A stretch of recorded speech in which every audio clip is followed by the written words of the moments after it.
Arqueiros 90 tinha esses livros, eu comprava e tentava fazer. Como é que você saiu de talvez um espectador para virar um professor sobre a arte de desenhar mangás? Como é que foi o começo aí? Vamos lá, vou tentar resumir o máximo que eu conseguir. Não precisa, aqui. pode Não, contar pode toda a ir história. embora? Então vamos lá. Pode. A gente gosta de história comprida aqui. Cara, assim, bom, sempre gostei de desenhar, embora não pareça, né? Eu sou de 85. O pessoal acha que eu sou mais novo, mas não, eu sou de 85. Então é uma época que não tinha internet, né? Ser nerd não era legal. Você era zoado na escola. Tá vendo? É o que eu falo. Não era legal. Não era. Então desenhar não era comum, cara. Apesar de que meus camaradas achavam legal, que eu curtia desenhar. Era assim, educação física eu era chutado, né? Tem trabalho de artes, a sala inteira virava pra mim, né? Passado comum e muita gente que desenha, né? Sempre gostei de desenhar, mas não se falava em aprender desenho, em fazer aula de desenho. Escolas que existiam eram essas mais acadêmicas, né? Tipo Pan-Americana, Abra. Não se falava em curso de desenho para criança na época. Você sabe que desculpa até te interromper, mas nessa época, por conta dos animes e mangás que eu queria fazer, eu fiz um curso de desenho no Senac, mas era um curso voltado já para... Não era nem de quadrinhos. Mas era para arte, era para você aprender a fazer realmente pinturas e tudo mais. E não era o que eu queria, mas acabei fazendo, procurando por conta disso também. Exato. Mas Era como o você que falou, tinha, né? não tinha uma coisa específica, era muito... Você ficava perdido em como você começar e ter uma base, uma referência. Inclusive, assim, meus pais nunca se tocaram, que era uma coisa que eu gostava de fazer por conta. Eu enchia caderno de desenho em casa sozinho. E não sei, meus pais não percebiam isso, né? Falaram, ele tem que fazer alguma atividade, aí bota ele no futebol. Cara, eu odeio futebol até hoje, né? Tipo, nunca fui bom. Só ficava no gol, tá ligado? E assim, sempre gostei de desenhar tal. E quando foi chegando a época de vestibular, o que você vai fazer da vida? Não tinha internet também para me informar. Eu falei, cara, ou você vira médico, ou advogado, ou administrador de empresas. E não, o mundo é muito mais amplo do que isso, né? Sim. E aí que eu fui conhecer, né? Na época, eu soube de uma escola, né, de desenho, que ficava ali no metrô Jabaquara, chamada Atelier. E lá tinha uma professora, inclusive a Mayumi mandou mensagem hoje. Mayumi, um abraço para você, não sei se você está assistindo aqui, mas que minha irmã conheceu na Mangacon de 97 ou 98, né? Esses bem antigos, uma das primeiras que teve, da Abrademi. E aí eu falei assim, olha, eu conheci uma professora que começou a ensinar mangá e ela é formada em desenho industrial. Eu falei, o que é isso? Para desenhar peça, né? O que é? Vai conversar com ela tá dando aula de mangá. Eu falei, pô, peraí. E ela ficou 1 ano no Japão estudando mangá. Naquela época, não tinha informação, não tinha internet, eu ouvi isso aí, vou lá conhecer. Quando eu fui lá, eu conversei com o diretor da escola. E aí ele me apresentou todas as possibilidades de profissionais de trabalhar com desenho, publicidade, comunicação, tudo. E na época isso abriu muito a minha cabeça. E eu decidi. Né? E o curioso é que assim, desenhar quadrinhos é um negócio que eu sempre gostei, desde moleque. Criancinha eu já dizia que eu queria ser autor de quadrinhos quando crescesse. E meus coleguinhas falavam, putz, cara, mas isso aí não dá grana, velho. Isso aí não odeio daquela época. Isso aí não dá grana, velho. Enfim, né? E eu fui. Prestei vestibular, passei e assim, eu fazia história em quadrinhos pra mim, cara. Assim, eu pegava uma folha sulfite, eu dobrava e desenhava umas historinhas. E eu tinha uma leitora que era minha irmã. E ela lia tudo que eu fazia e, só no lápis, assim, nem sabia nada. Minha letra era ruim, não tinha a menor ideia de arte final, de técnica, nada, né? E aí, quando eu comecei, estava para entrar na faculdade, estava começando a ter os eventos de anime, estavam crescendo. Tinha o Anime Con, vocês lembram? Anime Con. Ia ter o primeiro Anime Friends em 2003. E aí, minha irmã falou, Thiago, por que você não faz um fanzine? O que é fanzine? Eu falei, é uma galera que faz suas histórias, eles imprimem com xerox de forma bem amadora e tenta vender. Eu falei, cara, eu não sei fazer nada, né? Vou tomar um cacete de todo mundo, vou pro evento e tal. Você já foi no evento para ver como é que é? Não. Vai lá para você ver. E aí, quando eu fui, a minha surpresa é que tinha ali os níveis mais variados possíveis, né? Tinha um pessoal que era muito bom já. Na época, mandavam rodar ali capa colorida, em gráfica e tal. E tinha um pessoal que fazia um negócio absolutamente amador, né? Como minha irmã falou mesmo, de xerox. Xerox ainda ruim, né? Tipo, ficava as linhas aparecendo e tal. Uns desenhos que, não que eu fosse bom, mas era equiparável com o que eu conseguia. Pô, posso não ser o top, mas o pior também acho que eu não vou ser, né? Então dá para começar. E aí, com a cara e coragem, eu aprontei o meu primeiro fanzine e comecei em 2003, que eu conheci o Felipe, que está ali nos bastidores, meu amigo, Felipe Marco Antônio, que hoje trabalha aqui comigo na CRAS. Levei 30 cópias desse fanzine para vender e eu consegui zerá-las. Para mim foi um mundo novo descoberto. Irado. Alguém tá lendo uma historinha que eu fiz que não é só a minha irmã. E esse foi o começo de tudo, né? E é legal você ver a evolução do fanzine porque virou para os grandes eventos, né? Porque o pessoal do evento falou, pô, vamos dar um espaço para os artistas aqui. E é onde o pessoal começou a migrar do fanzine para fazer as próprias obras autorais. Mas o fanzine ele foi o start de tudo, né? Foi o start. E é uma coisa que fica perdido na mente dos velhos fãs aí, porque é começo dos anos 2000. Exatamente. Né? Os fanzineiros. O pessoal que é mais novo nem imagina Nem como imagina. era no começo, né? É. Hoje não dá para você cogitar chegar num evento com um quadrinho de xerox, capa preta e branca. Não, você já pensa um negócio mais bonitinho, né? Mas o começo era assim, né? Então, enfim, né? Fui fazendo quadrinhos, fui continuando a minha história. E tinha eventos, sei lá, 2 vezes por ano.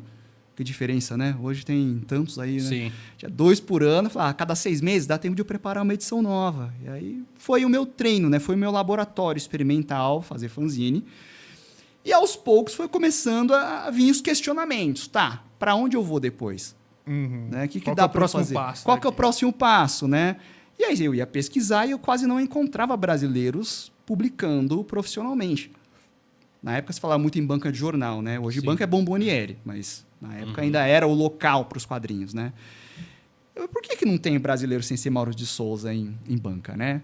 E aí eu vou tentar investigar. Aí ficava sabendo que ia ter palestra com editores, né? Da Panini, né, JVC e tal, sei lá, uma FINAC, nem tem mais FINAC, então posso falar, né? Nossa, é verdade. Eu vou lá, né? E aí eu era o chato da palestra, porque sempre quando vinha pergunta, eu levantava a mão e falava, quem que quer dúvida? Eu. Por que quase não tem brasileiro publicando na editora de vocês? E aí eu vi que essa pergunta incomodava muito. A galera já se arrumava na cadeira assim, e aí meio que cada hora respondia uma coisa. Tinha uns que falavam que nunca recebeu uma proposta legal, o brasileiro não sabe fazer isso direito, é muito custoso. Eu falei, não, peraí, ninguém responde uma coisa objetiva, né? Tem algo estranho aí, né? E eu não sei, vou tentar descobrir. E foi assim a minha trajetória, né? Tentando entender como é que esse mercado funcionava, sem ninguém para me explicar. Foi por volta de 2007, quando eu finalizei a faculdade, né? Eu decidi entrar com tudo para fazer quadrinhos e vou tentar formalizar um pouco mais as coisas. E aí eu fundei um selo que eu chamei de Crase Editora e eu não tinha a menor ideia do que era uma editora, eu só chamei assim.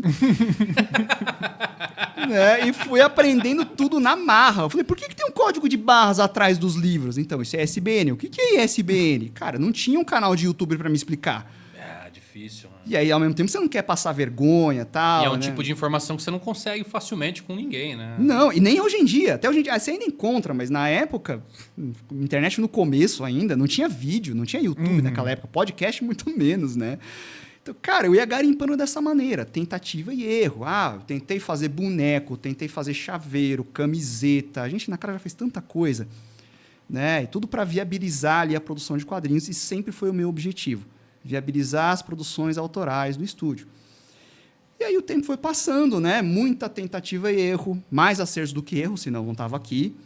Né? Aí com o tempo a gente foi padronizando novos formatos, tal, não sei o quê. Aí depois eu fui aprendendo, aí virou uma empresa de verdade, tal. E aí hoje a gente está aí com 17 anos de trajetória. Mas é interessante que você não ficou só vou ficar tentando, na tentativa e erro de lançar a minha arte, meu quadrinho. Você teve um pensamento bem empreendedor, né? Você foi na dor. Por que não tem editora lançando quadrinista, mangaka brasileiro? Você foi na dor, o pessoal não te respondia. Você falou, vou entrar de cabeça e vou descobrir por que não tem. Na pele, mas é uma visão de mercado muito boa que você teve lá no passado que te alavancou. Eu fui descobrir só depois também. Apesar das dificuldades, né, é uma visão muito interessante, né? Porque você não ficou só, vou tentar fazer aqui, entregar para alguém e lançar para mim. Não, vou... Sim. E tentou fazer camisa e tudo mais. Muito Tentei legal. fazer várias coisas. Eu fui tentar estudar vendas, o que leva as pessoas a comprarem, parte de administração, assim, eu fui meio autodidata, né? Eu cavoquei tudo que esses livros de administração, esses beabá de administração, quem mexeu no meu queijo, eu li tudo isso aí. Mas eu li porque é um negócio que eu gosto, eu achava divertido. Então, a minha formação oficial é design gráfico, né, comunicação e tal, né? Mas essa parte administrativa eu meio fui por conta. E porque era um negócio que eu gostava, eu estava muito afim de fazer. Sim. Então, Aí foi, né? Isso é legal porque o meu canal mesmo, eu trouxe muita experiência de fora. Da época eu tinha empresas com meu pai, parte de administração e tudo mais, e como lidar. E é uma coisa muito real isso aí, porque às vezes as pessoas querem começar o Guto deve receber muita mensagem, isso aí de pessoal falar, divulga meu canal aí pra... Tô começando agora, precisando de dinheiro, divulga meu canal para me ajudar. Só que a pessoa ela não se dá o trabalho de entender no que ela está trabalhando. Né? Um piloto de avião é um piloto de avião porque ele sabe qual botão ele aperta em todo aquele painel lá. Então, para você trabalhar com qualquer coisa, você tem que saber como tudo funciona. Não só guiar, dirigir. Trabalhar com o YouTube é a mesma coisa. Não é só você gravar um vídeo e subir. Você tem que saber como funciona. As regras, diretrizes. Por que não entrega, por que entrega, o que o público gosta, o que não gosta. Feedback. Às vezes as pessoas não se interessam por isso. Que eu diria que mercadologicamente acaba sendo até a parte... não necessariamente a mais difícil, mas uma parte difícil para artista, né? Porque... Você tem o que você quer entregar, que você quer entregar a sua arte, seu quadrinho, sua história. Aqui você consegue pensar, você já tem tudo mais elaborado, mas você tem que aprender uma porrada de outras coisas para ver se a sua história chega nas pessoas. Exatamente. Mas às vezes a história se torna fácil perto de aprender tá todo o diferencial de quem decola e quem fica estagnado. Em todos os campos da área da vida, na minha opinião. Isso aí, porque a pessoa ela tem que se dedicar, ela tem que estudar, ela tem que saber no que ela está entrando ali. Não é só contar com a sorte. Tem gente que tem sorte. Né? O pessoal me pergunta muito, quero fazer... Eu falo, cara, de repente você pode ser um Whindersson Nunes da vida, um fenômeno. Mas vai pensando que você não é. Então estuda. Considerando que tem que trabalhar. Exatamente. Considere que você tem que trabalhar bastante, estudar. E isso se aplica também na área que você está trazendo aqui com a própria informação. Bastante. Não, então você está aqui hoje, durante toda essa jornada, durante todo esse tempo, e expandindo mais e mais, né? E agradeço a oportunidade de estar aqui também, aí, ó, expandindo ainda mais. Mas, resumidamente, é isso, né? Atualmente, a Crase, ela tem várias vertentes, todas no mesmo guião aí de criatividade, de história em quadrinhos, ilustração. Então, nós temos as linhas editoriais de quadrinhos, que são esses que vocês estão vendo, são todas produções originais do estúdio. Legal. E as de livros que ensinam a desenhar. A gente chama de didático, mas a gente viu que é melhor chamar de livro de ensino a desenho, porque o pessoal achava que didática é livro de matemática, né? Então, livro que ensina desenho.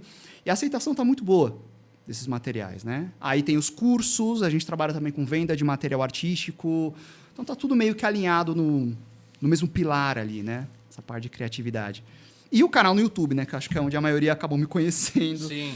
Né? Onde eu apareço. Eu conheci por lá você e... Pois é, mano. Me conhece há mó tempo, né, Pô, cara? Claro, que lógico, legal né? isso. Desde 2014 aí eu tô... Eu já assisti YouTube antes, mas quando eu comecei com o meu canal mesmo, eu comecei a me aproximar muito, né, do pessoal que fazia mangá nacional. Eu sempre ajudei bastante o cenário, principalmente no começo do canal. Tava falando para você, né? Fiz muito catarse para artista. Sim. E conheci seu canal e foi uma grata surpresa. E nunca parei de assistir os vídeos. Então... É verdade, você era velho em 2014, né? Eu era criancinha ainda. Você era criança? Eu comia catarro e desenhava no chão. Você era velho? Como assim você era criança velho?